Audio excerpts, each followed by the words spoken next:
కనుక వాక్యం ద్వారా బిడ్డల తమ జీవితాలను, కుటుంబ జీవితాలను నాయన కట్టుకోవడానికి, స్థిరపరుచుకోవడానికి మీ కుడి ఎడమ చేతిలో ఉన్న సమస్త ఆశీర్వాదాలను స్వతంత్రించుకోవడానికి సహాయం దయచేయండి.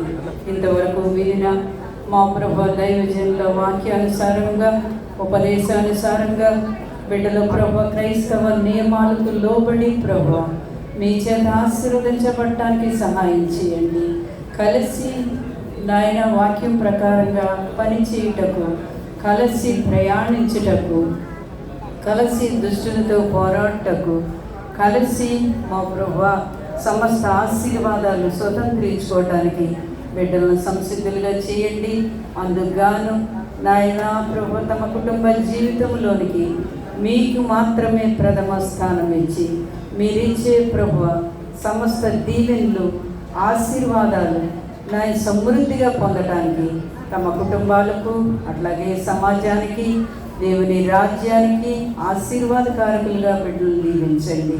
ఇదిగో బిడ్డల నాయన ప్రేమకు గుర్తుగా ఈ కేకును నీ మహిమ కొరకై కట్ చేయించుండగా నాయన వారి జీవితాలను మాధుర్యంగా చేయండి. ఈ లోకంలో కుటుంబ జీవితంలో వచ్చే ప్రతి ఒడిదుడుకులను సరి చేసుకొని వాక్యం మీద ఆధారపడి మా ప్రభువా నీకు మాత్రమే